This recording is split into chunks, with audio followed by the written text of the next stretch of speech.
What if I told you that inside your head, right now, there is enough electricity to power a light bulb? Not metaphorically, not poetically, scientifically. The human brain generates about 20 watts of electrical power, enough to light up a small bulb. But here's the real question. If your brain can literally produce light, why do so many people live in darkness? Every second, billions of neurons fire inside your brain. Tiny electrical impulses travel faster than most people realize, forming thoughts, decisions, memories, dreams, your fears, your ambition, your excuses, your potential. You are walking around with a power plant in your skull, and most people use it only to worry. Think about that. The same electrical force that could write a book, build a business, change a family's future, solve a problem, or transform a community, is often spent replaying past mistakes, doubting possibilities, and overthinking what might go wrong. Your brain doesn't turn off. It doesn't wait for permission. It is always generating power. The real question is, what are you powering? Because electricity by itself is neutral. It can light a room or start a fire. It depends on direction. Neuroscience shows that the brain constantly rewires itself. Every thought strengthens neural pathways. Every repeated belief becomes a reinforced circuit.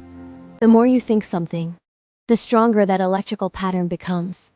So when you say, "I can't do this," your brain wires that as truth. When you say, "I'll try again," your brain wires resilience.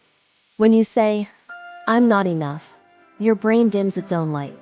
But when you say, "I am learning, I am growing, I am capable," something powerful happens. The light gets brighter. Here's what most people never realize. Your circumstances don't control your electricity. Your focus does. Two people can face the same problem. One uses their mental energy to blame, complain, and shut down. The other uses that same 20 watts to strategize, adapt, and move forward. Same brain. Same electrical capacity. Different direction.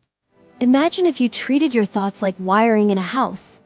Would you let them tangle? Would you leave them exposed and sparking? Or would you intentionally design the system? The brain thrives on focus. It strengthens what you repeatedly power. Fear powered daily becomes anxiety. Discipline powered daily becomes mastery. Gratitude powered daily becomes peace. Vision powered daily becomes reality. You don't need more intelligence. You don't need perfect circumstances. You don't need unlimited resources. You already have electricity. The tragedy isn't that people lack power.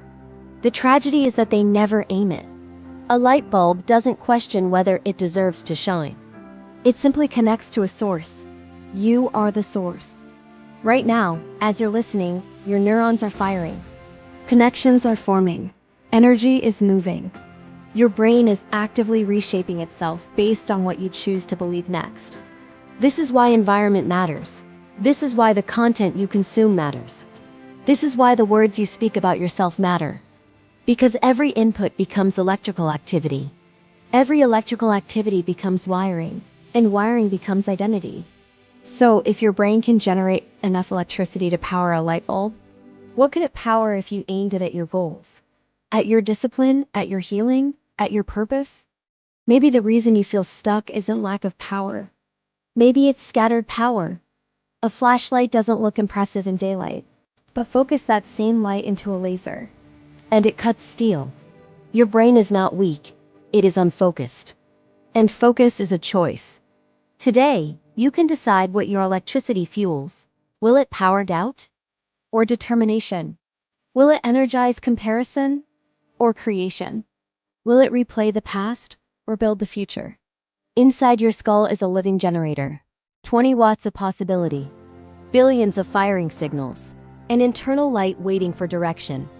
You are never powerless. You are just unaware of the power you carry. The human brain can power a light bulb. Now imagine what it can do when you finally decide to turn the light inward, and then shine it outward. The electricity is already there. The switch is you.